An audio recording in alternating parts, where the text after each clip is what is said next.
crois que toute la vérité n'a pas été enseignée dans les écoles. Je vous laisse regarder. Dites-moi ce que vous en pensez.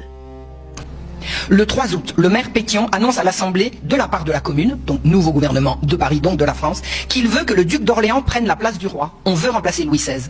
Pas instaurer une république. Ces gens veulent remplacer Louis XVI par son cousin, le duc d'Orléans, grand franc-maçon devant l'éternel. Le 9 août au soir, Danton fait donner 100 cartouches au bataillon marseillais et refuse de donner des cartouches à la garde nationale. À 1h du matin, on fait sonner le tocsin. La commune du 14 juillet est remplacée par une commune insurrectionnelle. Celle-ci convoque le commandant de la garde nationale et le massacre. Il est remplacé par un brasseur nommé Santerre.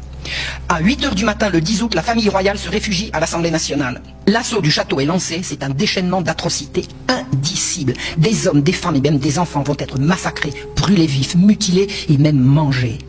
On boit du sang d'hommes encore palpitants, on massacre jusqu'aux chiens. Au son des hurlements des victimes de l'assaut, l'Assemblée législative croit être arrivée au terme de son projet, gouverner la France avec un roi potiche. Une convention nationale est convoquée pour une nouvelle constituante. On prépare en fait l'arrivée du duc d'Orléans. C'est un changement de dynastie, mais pas encore un renversement de la royauté. Nous ne sommes pas encore en République. Franc-maçon, cousin du roi, un des organisateurs de la Révolution depuis le début et encore avant. Voilà ce qu'est le duc d'Orléans. En fait, la commune de Paris, la commune insurrectionnelle, vient à l'Assemblée législative pour donner ses ordres. Elle renverse la royauté et la famille royale est mise dans la prison du Temple. L'Assemblée nationale lui obéit. Début de la dictature de la commune. Marat, Jean-Paul Marat, en est le journaliste officiel. Le 10 août au soir, la commune ferme les portes de Paris. Et elle annonce à l'Assemblée le 11 au matin que la sortie de la ville est provisoirement interdite. L'Assemblée approuve la fermeture de Paris et spécifie que dans les circonstances qui intéressent le corps législatif, les passeports ne pourront être délivrés par les commissaires de la commune de Paris que sur un certificat du comité de surveillance signé par au moins 6 membres. C'est-à-dire que pour rentrer chez eux, les députés doivent demander la permission à la commune qui a pris le pouvoir par le meurtre. Le 12, la commune ferme tous les journaux. Marat en récupère les presses et les caractères pour son journal. Pourquoi se gêner ?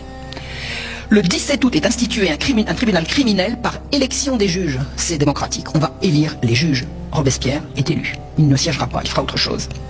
Le 24 août, les premières têtes commencent à rouler. Ce sont les témoins à décharge du roi pour le procès qui se prépare.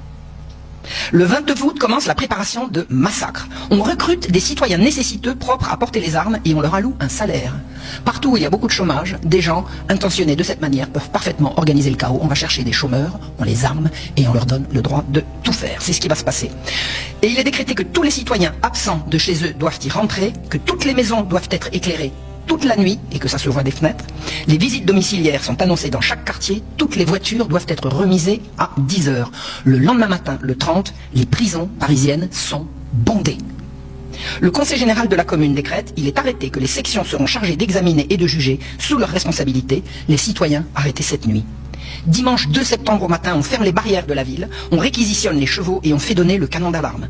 Les prisons sont bondées de toutes les personnes arrêtées, non pas depuis la veille au soir, non pas depuis 3 jours, mais depuis le 10. Et ça n'a pas arrêté. On fait sortir ceux qu'on veut protéger. Par exemple, le cher Marat sauve un ami qui avait volé 100 000 livres le 10 août. Sauver un voleur. Vous savez ce que c'est, 100 000 livres? C'est l'équivalent de 3 millions d'euros aujourd'hui. À 14h30, on commence par massacrer des prêtres et le soir, on massacre les droits communs au Châtelet. On massacre à coups de sabre, de piques, de masse, des centaines de gens désarmés. C'est une furie, une sauvagerie sans nom. Ça durera 5 jours, le sang s'écoule dans les rues. Les mêmes scènes de barbarie et de cannibalisme et d'outrage se répètent. À Bicêtre, qui fait partie de l'hôpital général, on massacre 33 enfants, dont on fait un tas.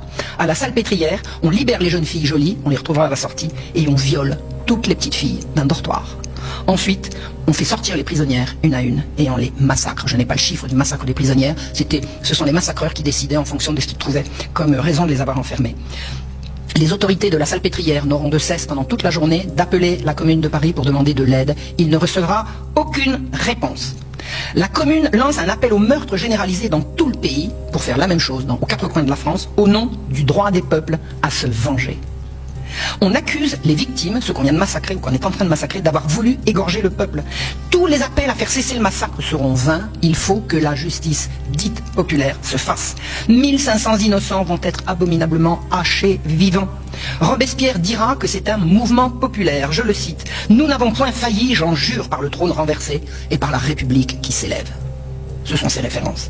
Pour Marat, on a délivré Paris d'autant d'ennemis de la République. Qui de vous, messieurs, eût osé me faire un crime d'avoir appelé sur les têtes coupables des scélérats la hache des vengeances populaires? Bilan. 5 jours de massacres perpétrés par 200 assassins dans 9 prisons, alors que 50 000 gardes nationaux pouvaient les arrêter si on leur donnait l'ordre qu'on ne leur a jamais donné.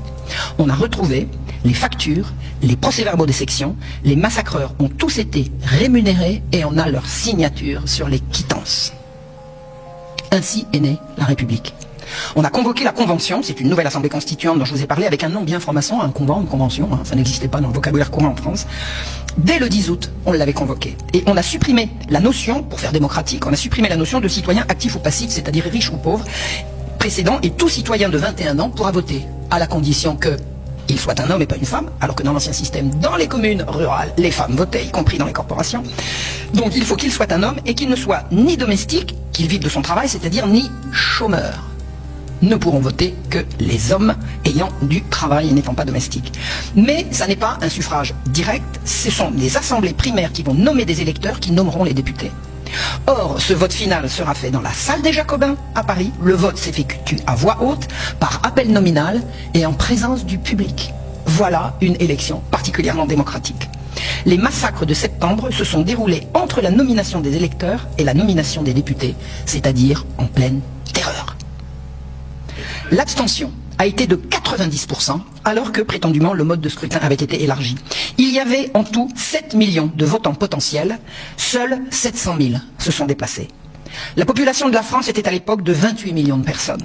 25% sont censés s'exprimer sur ces 28 millions, et seuls 2,5% de cette population se sont exprimés. Il y aura en tout 749 députés. Le 20 septembre, victoire de Valmy, des armées de Dumouriez, le général français, contre Brunswick, le général en chef de la coalition anti-française. On a raconté que c'était la victoire du peuple sans culotte contre les armées royales. Eh bien la vérité est autre.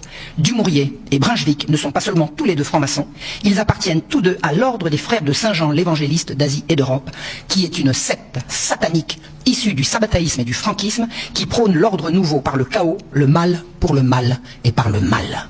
La bataille de Valmy n'a pas eu lieu, Brunswick s'est retiré. Mais la nouvelle de cette victoire éclatante du peuple de la Révolution contre la barbarie royale fait que la République a été proclamée dès le lendemain, 21 septembre, à l'unanimité. L'unanimité de quoi? Les députés ne sont que 200. Les autres ne sont pas encore arrivés, car les portes de Paris sont fermées. On n'a eu donc que des députés parisiens élus, comme je vous l'ai dit, dans la terreur, c'est-à-dire que seuls 25% des 2,5% de la population se sont exprimés pour renverser la royauté. Ça fait les représentants de 0,6% de la nation française qui a instauré la République. Ils ont, sous influence et dans un climat de terreur, aboli 12 siècles de monarchie au nom du peuple, disent-ils. Voilà ce qui a donné naissance à ce qu'on appelle les valeurs de la République. Je vous laisse les méditer. Je vous remercie.